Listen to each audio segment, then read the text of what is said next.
the mission Eliezer is sent on to bring back a wife for Yitzchak. And he sets off and challenges God, tests God, demands from God, asks from God that he should make it happen. He's going to set the terms, and let's see if the woman is going to step forward. And miraculously it happens. And Eliezer is blown away. He bows down, thanks God. Even if he had a doubt earlier, now he sees that what Avram predicted was right, and God is there to make sure the right shidduch is found.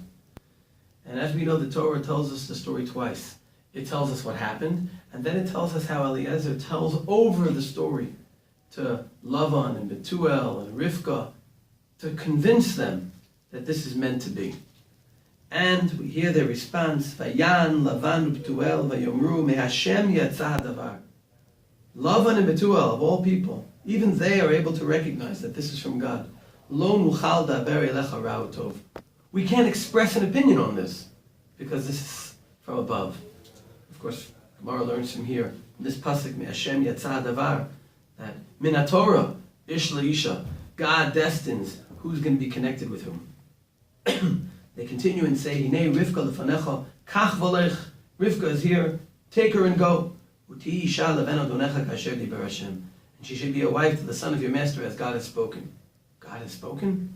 They see the events of reality as the way God speaks to them. And that's why I think it's surprising. When you read just a few psukim later, they ate, they drank, they celebrated. In the morning it says, Vayakumu va'boker vayomer shalchuni la'adoni. They got up in the morning and Eliezer said, okay, send me off. Vayomer achia v'ima. Interestingly, no mention here of the father. The brother and mother said, Teshev hanara itanu yamimu asar achar telech. Let her stay with us a period of days or 10 days, and then she'll go later. How could they say this? How could they do this?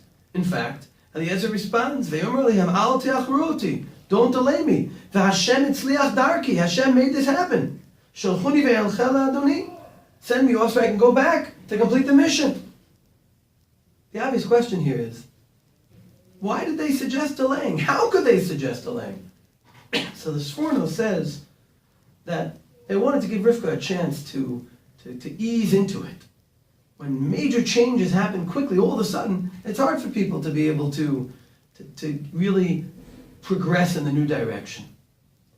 I think the problem with the Sforno's words are, how come they didn't think of this the night before, when they responded passionately and said, let's go?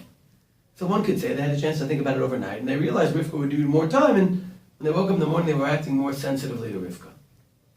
But I think there's also another possibility, and that is, people have moments where they realize what's meant to be, or in religious terms, what God means for it to be.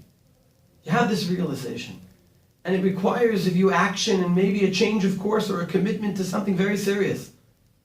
People find that hard. On the other hand, it's hard for people to turn and face what they know they're supposed to be doing and go the other way. So we have something in between. We're not ready to move forward. We don't have the chutzpah to go backwards, so we delay. And delaying is the best in our minds often because we're not giving up on opportunities, but we're also not pursuing them. We know how dangerous delay is. Like the Mishnah Navo tells us, Al tomer k'she'efna eshna shema lo tipane.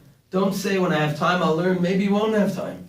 And it's much more than that also. It's not just you never know what opportunities you'll miss.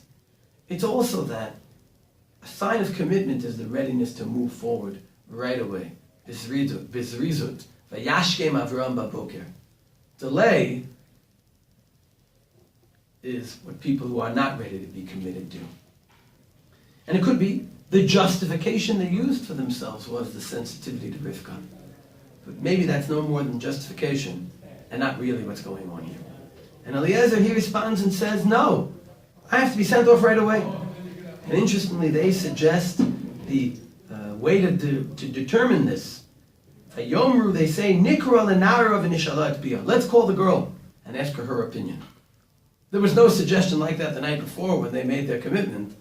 But maybe they thought, she'll never want to go and not with this speed. She'll be on our side.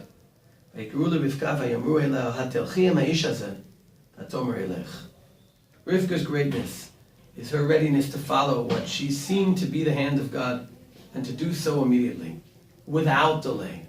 Ready to take that uncharted course just knowing that God is the one leading you. The word, Rivka's response, Elech, should remind us of the words God said to her father-in-law, the generation before, Lech lecha me'artzecha. Avram becomes the beginning of the chosen people because he's ready to follow God's commandment to go.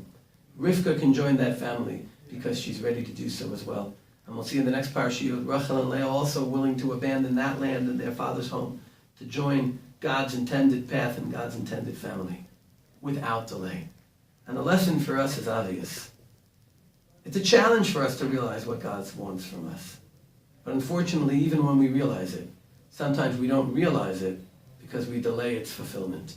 Let's be ready to passionately say, Elech, and pursue the path that God intends for us to pursue. Shabbat Shalom.